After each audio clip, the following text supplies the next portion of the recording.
नमस्कार, जन्मोत्सव लाइव में सरोसिना। गांधी जयंती की आप सभी को हार्दिक शुभकामनाएं। महात्मा गांधी ने स्वदेशी को केवल आर्थिक नीति नहीं बल्कि आत्मनिर्भर जीवन की संपूर्ण दृष्टि बताया था। प्रधानमंत्री नरेंद्र मोदी ने भी स्वदेशी को लेकर एक अभियान छेड़ रखा है और उनका आत्मनिर्भर भारत और वोकल फॉर लोकल अभियान महात्मा गांधी के स्वदेशी विचारधारा को आधुनिक रूप में आगे बढ़ाता दिखाई देता है। प्रधानमंत्री मोदी द्वारा स्वदेशी को लेकर अभियान छेड़ना मायने रखता है। इस खास चर्चा में हम जानेंगे कि गांधी जी का स्वदेशी और वर्तमान स्वदेशी अभियान में क्या समानताएं हैं और क्या फर्क है। तो आइए बात करते हैं गांधीवादी चिंतक, विचारक और लेखिका प्रोफेसर चंद्रकला पांड्या जी से। महात्मा गांधी के स्वदेशी विचार की मूल भावना क्या थी? महात्मा गांधी का स्वदेशी का विचार अपने आप में एक पूरा दर्शन है और गांधी जी के स्वदेशी के विचार के मूल में था आध्यात्मिक पहलू। इसका है अपने को स्व में स्थित करना, जो हमारा वास्तविक स्वरूप है उस स्वरूप को प्राप्त करना।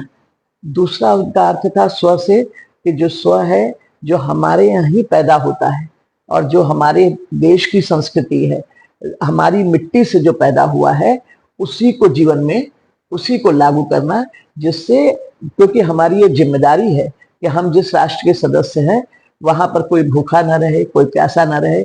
इसके लिए बहुत आवश्यक है कि स्वदेश में निर्मित जो चीजें हैं उनका उपयोग किया जाए, जिससे कि वो ज्यादा से ज्यादा लोगों को एम्प्लॉयमेंट मिल सके, है ना। केवल उत्पादन के पीछे हम ना भागे। तो इसलिए स्वदेशी का एक आर्थिक पहलू है तो एक आध्यात्मिक पहलू भी है। गांधी जी ने स्वदेशी को केवल आर्थिक नीति नहीं बल्कि जीवन दर्शन क्यों कहा? जैसा कि अभी मैं कही रही थी कि गांधी जी का स्वदेशी का जो विचार है वह अपने आप में एक पूरा जीवन दर्शन है। जीवन दर्शन इसलिए कि केवल स्वदेशी का अर्थ ये नहीं था कि जो हमारे यहाँ चीजें पैदा होती हैं, हमारे यहाँ जो उत्पादन होता है, हमारे यहाँ से द्वारा जो निर्मित वस्तुएं हैं उनका हम उपयोग करें, केवल यही अर्थ नहीं होता है। बल्कि स्वदेशी का अर्थ होता है स्व से जितनी भी चीजें कनेक्टेड हैं उन सारी चीजों से अपने को जोड़ना, अपने पर्यावरण से जोड़ना, अपने लोगों से जोड़ना, अपनी आत्मा से जोड़ना। तो ये जितनी भी चीजें जो है हर लेवल पे हर स्तर पर हमको स्व से जोड़ना। इसीलिए उनका स्वदेशी मात्र एक आर्थिक सिद्धांत नहीं है बल्कि अपने आप में एक बहुत बड़ा दर्शन है। प्रधानमंत्री नरेंद्र मोदी के आत्मनिर्भर भारत और वोकल फॉर लोकल अभियान को गांधी जी के स्वदेशी सिद्धांत से आप किस तरह जोड़ती हैं? जो मोदी जी का सिद्धांत है वो समसामयिक अवश्य है, लेकिन मोदी जी के सिद्धांत जो है वो मूल रूप से आर्थिक नीति है, जबकि जो उनका सिद्धांत गांधी जी का सिद्धांत था वो इससे बहुत बड़ा सिद्धांत था, उसके पीछे एक बहुत बड़ा जीवन दर्शन था। मोदी जी उसकी बात इसलिए करते हैं कि वर्तमान परिस्थितियों में ये बहुत आवश्यक है कि हम अपने द्वारा उत्पादित वस्तुओं का उपयोग करें और दूसरे देशों पर निर्भर न रहें। तो उनका जो दृष्टिकोण है एक राष्ट्रवादी दृष्टिकोण है, इसमें कोई शक नहीं। और उनका दृष्टिकोण है वो एक आर्थिक दृष्टिकोण है, आर्थिक योग्यता को, आर्थिक विकास को हासिल करने वाला दृष्टिकोण है। लेकिन उनके दर्शन में उस स्व से जुड़ने की बात नहीं है जो गांधी जी कहते थे। गांधी के समय का स्वदेशी आंदोलन ब्रिटिश हुकूमत के संघर्ष का साधन था। आज के दौर में उनका स्वरूप कैसे बदल गया है? ब्रिटिश हुकूमत के बीच के विरुद्ध जब गांधी जी ने स्वदेशी का आंदोलन चलाया था तो उसका मूल उद्देश्य था कि जिस प्रकार से जो ब्रिटिश जिस प्रकार से हमारे ऊपर अपने को थोप रहे थे, हमारा शोषण कर रहे थे, उस शोषण से, उस पराधीनता से, उस औपनिवेशिकता से हम कैसे बचे। तो अगर हम स्व अपनी ही चीजों का निर्माण करें मूल रूप से, जैसे उनका था वस्त्र है तो इसलिए उन्होंने खादी की बात कही है ना, पानी, नमक बनाना, जो नमक सत्याग्रह था, पानी, ये सब चीजें जो मेरे मूल चीजें हैं उन मूल चीजों का निर्माण हम स्वयं करें। परंतु आज जब हम स्वदेशी की बात करते हैं तो उस स्वदेशी का एक उद्देश्य उनके समकक्ष है कि जो अमेरिका की जो औपनिवेशिकता है, विशेष करके विकसित राष्ट्रों की जिसमें अमेरिका सबसे प्रमुख है, उनकी जो औपनिवेशिकता को हम पर थोपने का प्रयास है। क्योंकि आज हमारी आवश्यकताएं बदल गई हैं, आज हमारे लिए तेल, गैस, ये सब चीजें हमारी मूल आवश्यकताएं हैं। तो हम कितना अधिक से अधिक इन चीजों का उत्पादन करके और उस औपनिवेशिक मानसिकता से हम बचे, उनकी दादागिरी से हम बचे जिसको कहना चाहिए। लेकिन बदल इसलिए गया है क्योंकि अब परिस्थितियां बिल्कुल बदल गई हैं। अब केवल एक राष्ट्र के विरुद्ध लड़ने की बात नहीं है, अब वास्तव में हमें संपूर्ण राष्ट्र, जितने भी विकसित राष्ट्र हैं, जिन जो बहुत बहुत अधिक हैं, उन विकसित राष्ट्रों ने हमारे संसाधनों का दुरुपयोग करके किस प्रकार से हम पर ही वे हावी हुए हैं, उससे हमको लड़ना है। इसलिए अब इसका स्वरूप उस समय के स्वरूप से भिन्न हो गया है। क्या वर्तमान स्वदेशी अभियान में गांधी जी की ग्राम स्वराज और कुटीर उद्योग की भावना दिखाई देती है, या यह अधिकतर औद्योगिक स्वदेशी का है? स्वदेशी अभियान था उसमें ग्रामों के विकास पर बहुत बल था और छोटे छोटे उद्योग धंधों के विकास पर भी बहुत अधिक बल था। और वास्तव में अगर देखा जाए तो वर्तमान समय में भी औद्योगिक विकास के साथ साथ इस बात का प्रयास किया जा रहा है कि कैसे एंटरप्रेन्योरशिप के माध्यम से हम छोटे छोटे उद्योगों को और उनको फंड दे करके कैसे हम छोटे छोटे उद्योगों को विकसित करें। परंतु मूल अंतर यह है कि उनका हमारे यहाँ जो है, ये जैसा शब्द जो आपने कहा औद्योगिक स्वदेशी है, तो हम गांधी जी तो औद्योगिकरण के ही खिलाफ थे।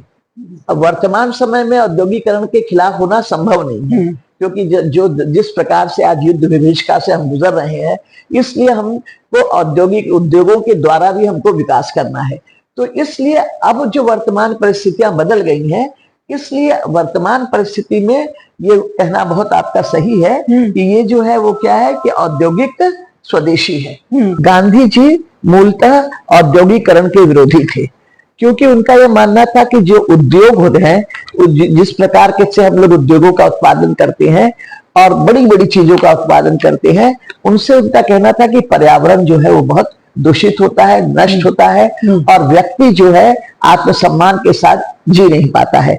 इसलिए गांधी जी ने अधिकांशतः बल दिया उन्होंने इस पर, आपका जो ग्राम उद्योग है, स्वराज और कुटीर उद्योग पर जोर दिया था। परंतु जो आज का वर्तमान जो अभियान है, यह वर्तमान अभियान के संदर्भ में ही कह रहे हैं ना आप, तो वर्तमान जो अभियान है ये एक प्रकार से औद्योगिक स्वदेशी है।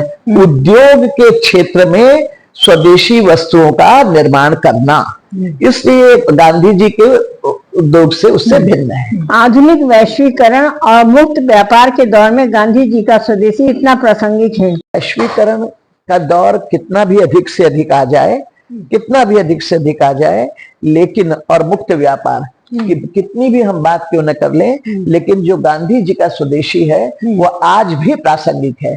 उसमें जैसे उदाहरण के लिए हमको कुछ परिवर्तन करना पड़ता है, जैसे हमारे विद्यानिवास मिश्र कहते थे, जब हम कोई बीज बोते हैं तो पेड़ पौधा होने के साथ साथ बहुत सारी घास भी उगाती है, तो उसको हमको निकालना पड़ता है। तो इसलिए हमको जो है उसके स्वरूप में थोड़ा सा चेंज करना पड़ेगा, परिवर्तन करना पड़ेगा।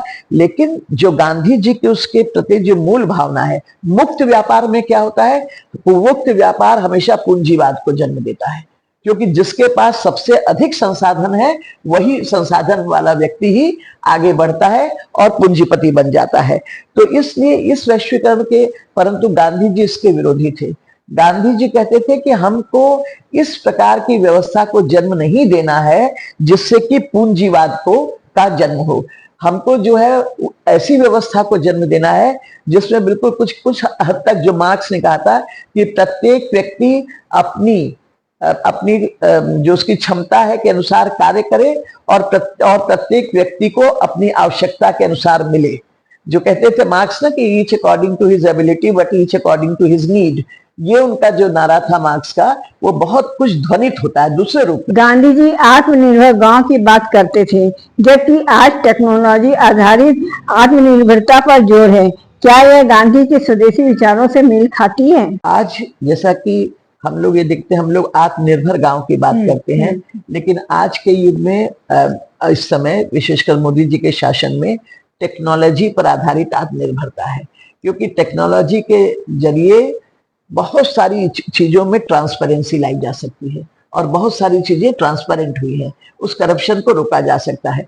लेकिन गांधी जी का जो स्वदेशी का विचार था वो टेक्नोलॉजी पर आधारित स्वदेशी नहीं था, गांधी जी का जो विचार था वो ये था कि कैसे मनुष्य अपनी आत्मिक उन्नति के द्वारा कैसे हम एक ऐसे वातावरण का निर्माण करें जिससे कि जो उपनिषद के 5 कोश जो बताए गए हैं, जिससे कि हम प्राणमय कोश से आनंदमय कोश तक कैसे पहुंचे।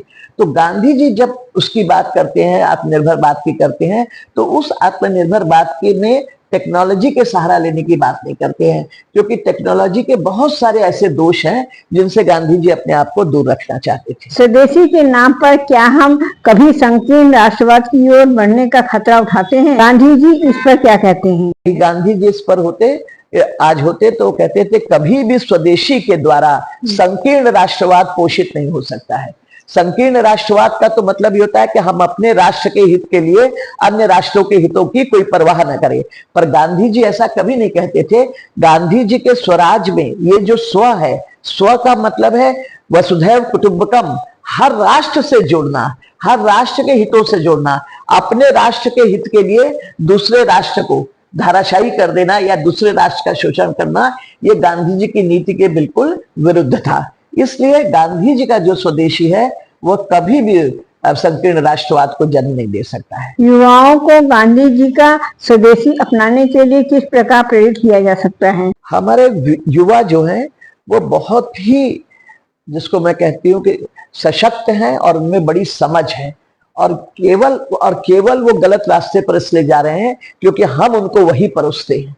सबके द्वारा, हर चीज के द्वारा हम उनको वही परोस रहे हैं, इसलिए वो युवा सीख रहा है।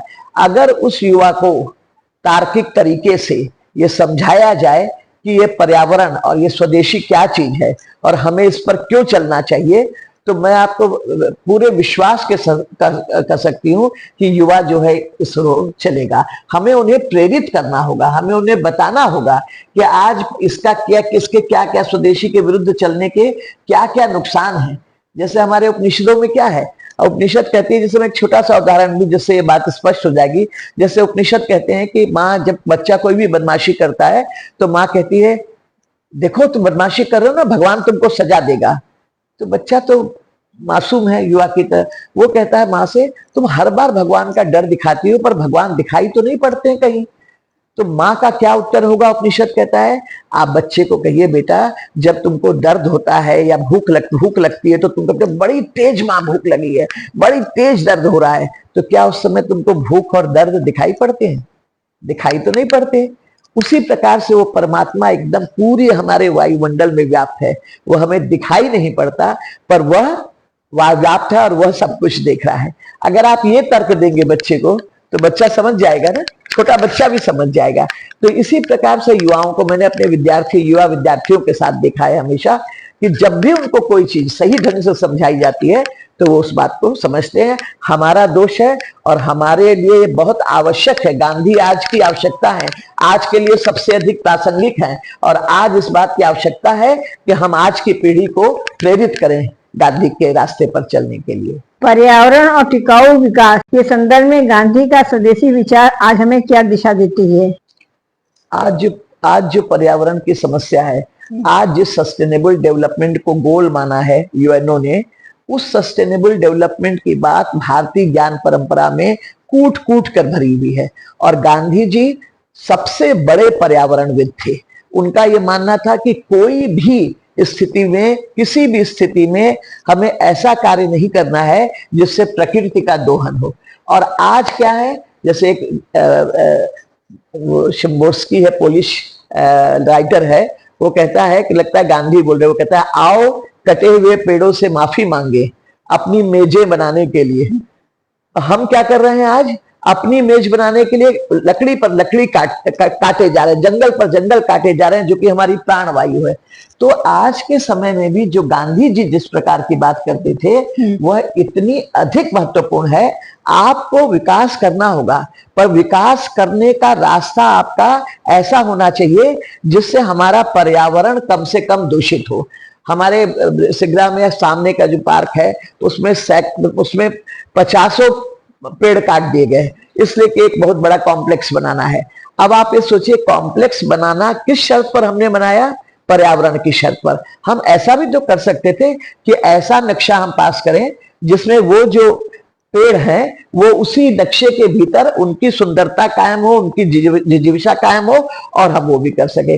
तो गांधी जी जो कहना चाहते थे, अगर आज हम तो मानते हैं कि बहुत सारे विकास के ऐसे साधन हैं, विकास ऐसे हैं जिनका पर्यावरण पर असर होता है, परंतु अब हमको ये ध्यान रखना होगा कि जो कुछ भी हम कर रहे हैं उसमें पर्यावरण को अधिक से अधिक बचाते हुए कर रहे हैं। अगर हम ऐसा बचाते हुए अगर हम नहीं कर रहे हैं तो इसका तात्पर्य यह है कि हम मनुष्य के वास्तविक विकास की बात नहीं कर रहे हैं। क्या सरकार का मेक इन इंडिया अभियान गांधी जी के स्वदेशी विचारों की एक आधुनिक अभिव्यक्ति माना जा सकता है? एक अर्थ में माना जा सकता है, लेकिन जो गांधी जी का सिद्धांत था वो बहुआयामी था। इस अर्थ में माना जा सकता है क्योंकि आज भी इस बात पर बहुत बल दिया जा रहा है, चाहे परिस्थितियों के कारण है, कि कैसे हम विदेशों से अधिक विदेशों की वस्तुओं का इस्तेमाल न करें और अपनी वस्तुओं का। आप देखिए आज अमेजन जैसा है, आज अमेजन कितने करोड़ रुपया विश्व केवल भारतीय बाजार का प्रयोग करके आज अमेजन जो है एकदम सबसे बहुत अधिक उच्च जो हमारे कंपनियां हैं, धनी कंपनियां हैं, उनकी श्रेणी में वो पहुंच गया केवल और केवल भारतीय बाजार के कारण। तो इसलिए मेक इन इंडिया का जो सिद्धांत है वो एक अर्थ में आप देखेंगे तो गांधी जी का स्वदेशी अभियान है, परंतु गांधी जी का स्वदेशी अभियान केवल यहां तक सीमित नहीं था। जैसा कि मैंने आरंभ में भी कहा कि गांधी जी अपने स्वदेशी अभियान के द्वारा केवल यही नहीं करना चाहते थे जो अभी हम मेक इन इंडिया, केवल आर्थिक क्षेत्र में अपने को आत्मनिर्भर नहीं बनाना चाहते थे, पर गांधी जी जीवन के हर क्षेत्र में अपने को, शिक्षा के क्षेत्र में आत्मनिर्भर बनाना चाहते थे। हर जो भी हमारे विकास के जो भी आयाम है, हर क्षेत्र में वो मनुष्य को आत्मनिर्भर बनाना चाहते थे। गांधी जी कम से कम आवश्यकताओं और सादगी पर जोर देते थे। आज के उपभोक्तावादी समाज में इस विचार की कितनी अहमियत है? गांधी जी का, यद्यपि आज का मनुष्य गांधी जी के विचारों के ठीक विपरीत कार्य कर रहा है, लेकिन गांधी जी ने जो ये कहा वो इतना अधिक प्रासंगिक है और आज के उपभोक्तावादी समाज में, क्योंकि हमने क्या किया है, जैसे हर्बर्ट मार्क्यूस कहता है कि इस उपभोक्तावादी समाज में हमने फॉल्स नीड्स को जन्म दिया है। जो एक तो होता है नीड, वो वास्तव में हमारी नीड है, और एक नीड होती है फॉल्स नीड।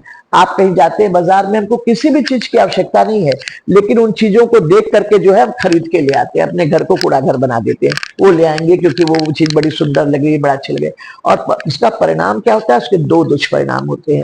जैसे मेरे पिताजी कहा करते थे, इंटरमीडिएट में मैं वसंता कॉलेज में, वसंत कन्या महाविद्यालय में पढ़ती थी, और वहां पर कोई भी व्यक्ति कोई ड्रेस पहन सकता था, पर मेरे पिताजी ने कहा कि नहीं, तुम सफेद ड्रेस ही पहन करके जाओगी, क्योंकि बेटा वहां गरीब लोग भी आते हैं और अमीर भी आते हैं। गरीब लड़कियां जब तुम्हें देखेंगी वैसे अच्छे वस्त्रों में, तो उनके मन में भी एक क्या भाव जगेगा कि मेरे पास भी काश ऐसे वस्त्र होते, तो तुम उनमें निराशा पैदा करने के लिए जिम्मेदार होगी। इसलिए कॉलेज में जाना चाहिए, बहुत सादगी के साथ जाना चाहिए। तो कहने का तात्पर्य क्या है ना, कि आज जो ये हो गया है, अधिक से अधिक उपभोग करें। अधिक से अधिक उपभोग का मतलब है अधिक से अधिक उत्पादन।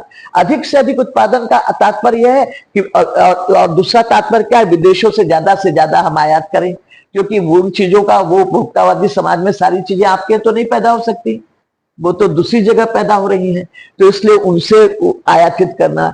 तो अगर प्रत्येक मनुष्य अपने जीवन में सादगी अपना ले और कम से कम आवश्यकताओं का उपभोग करे, तो इससे इस उपभोक्तावादी समाज की बहुत सारी बुराइयों से मुक्ति पाई जा सकती है इसी समाज में रहते हुए। भारतवर्ष अपनी एक इंडिपेंडेंट आइडेंटिटी स्टैब्लिश कर सकता है।